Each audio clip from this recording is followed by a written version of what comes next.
Time freezes for exactly 1 day. You are the only person unaffected and can freely wander around and do whatever you like. What do you do in those 24 hours?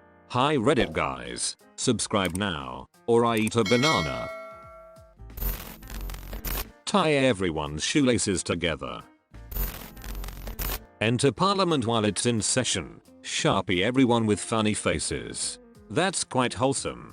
I would check every politician's smartphone to see if any of them are pedos and out them afterwards. I'd go check Epstein's files to get all of his connections. I'd definitely check everyone at the Supreme Court. I'm sure there are many bad apples. Hell, 1 day wouldn't be enough to do all that, but I'd at least start somewhere. I can finally loot stuff without a consequence, but I'll just take everyone outside and just lay them down in their front yard so when time continues at least 100 people would be wondering, how the frick did I get here and why did this happen to 100 people coincidentally? Then the story will become the stuff of legends and you can finally die knowing your name is written in stone. Everyone wakes up with a sunburn. LOL. Their skin wouldn't burn. The heat energy isn't transferring. Technically, if time is frozen that much, then the person who is not frozen in time would die of hypothermia as their body radiates heat away, but has no way to get it back. Even if we ignore that, you would be blind, as photons would not be moving into your eyeballs.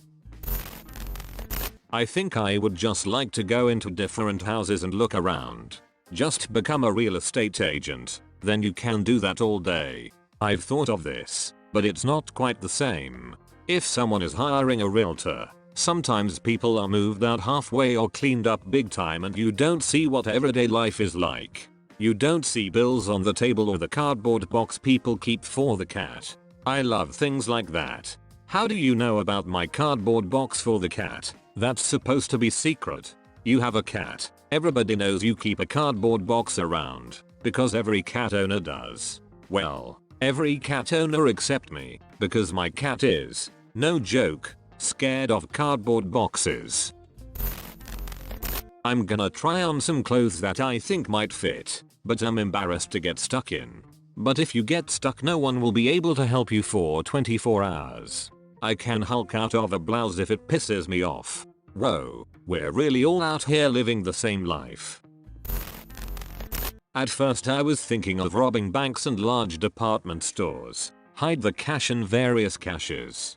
On second thought, I'd bring a ladder to the zoo and pet a whole bunch of animals, sleep next to a bear. Oh my god.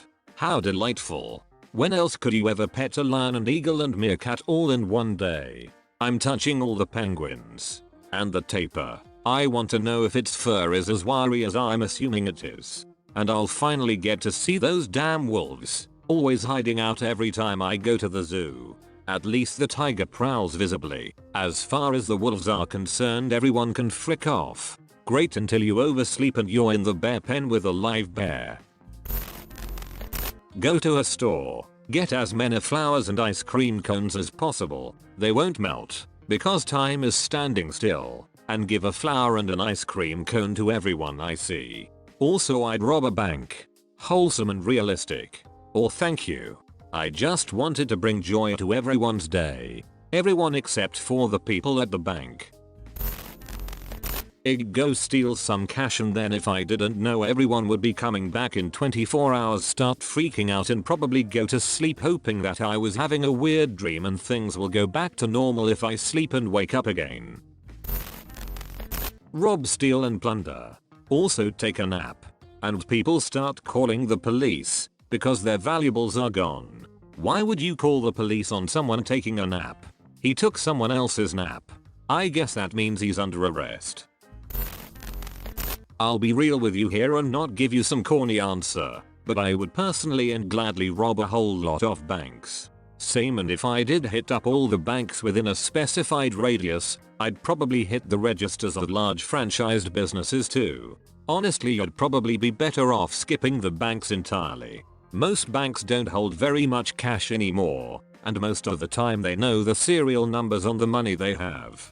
So unless you know how to launder money you'll get caught if you ever tried to spend that money. On top of that, even without factoring in other people, it would take a significant amount of time and effort to break into a bank vault.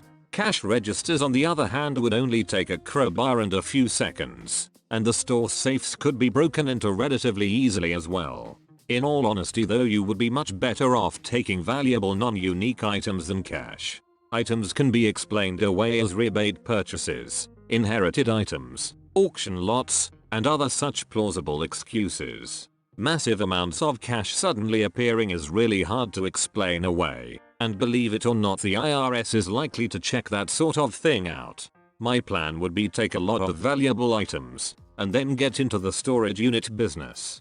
If I start buying the contents of used storage units at auction, I can shuffle the stolen items into the lots and no one could ever prove anything. Then I resell all the valuable items from the lots as well as the stolen items until I've made a massive profit. This guy launders. Now just a little logic and the teachings of the great Marty Bird. Take a tour of Area 51 probably. Plot twist, they put you in a simulation. Go around the neighborhood and move all furniture slightly to the right. Put paintings at slightly off angles. Tilt laptop screens. Small things that would make everything seem off, but no one would be able to realize exactly what was wrong. Oh yeah, it's big brain time. See how many people I could pants in 24 hours. I invade all my neighbors' houses, cut any fruits or vegetables I see in half diagonally, and put on a ninja costume. When the 24 hours are over, I yell HYAA as loudly as possible into my giant speaker in the middle of the street so everyone can hear me. I strike a pose and sheath my katana. Your plan is so specifically weird and I'm scared to ask why. Focused. He is focused. He's a man of focus, commitment, and sheer freaking will. He once cut 3 apples in the kitchen with a frickin' pencil. Who the frick does that? Pick up everybody I know and place them in bed, naked of course, with their ex. Then sit back and relax waiting for all hell to break loose. That's evil, but also brilliant. Some people wanna watch the world burn, and here I am wanting to be the one who sets it on fire first. Why watch it burn when you can get full access to the flames? Give a man a fire, warm him for a day. Set a man on fire, warm him for the rest of his life. Give a man a fire, warm him for a day. Set a man on fire, warm him for the rest of his life. Set the world on fire, and we are all warm for life. Break into a movie theater and steal the projector and popcorn maker. In that realm, go to all stores that sell TVs and speakers, and set the volume to max. Perhaps have them play media from the hub. Breaking news. World population increases by 80%. Unexpected answer considering username.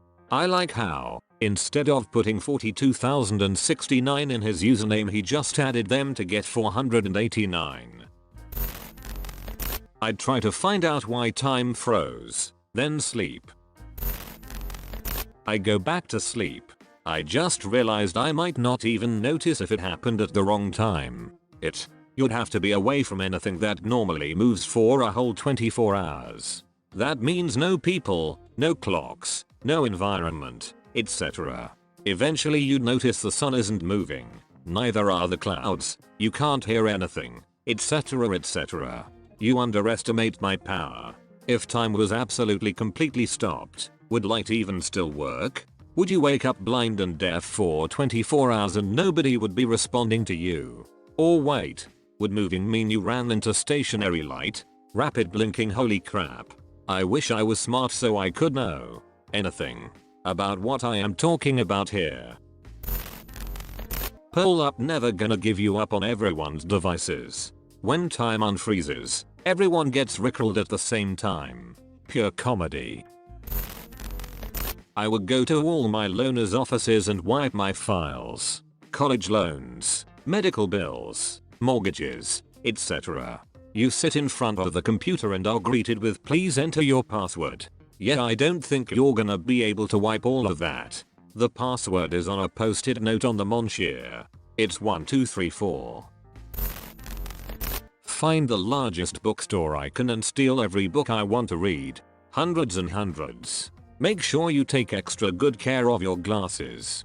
I've got 3 pair of reading glasses. I learned a valuable lesson from that episode. That's not fair. That's not fair at all. Have you ever heard of a place called library? Remain unnoticed by anyone for yet another day, I suppose. But there are lots of us. Sitting quietly at home in our rooms. In a way, we're all sitting together. Okay, so first you grab all the knives in your kitchen. And then what? What's second? Yes.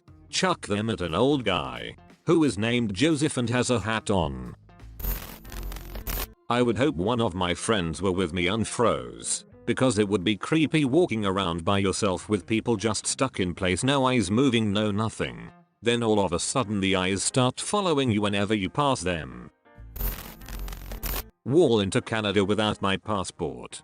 Then walk back not having to worry about the US Border Patrol asking you 100 million unnecessary questions about weed.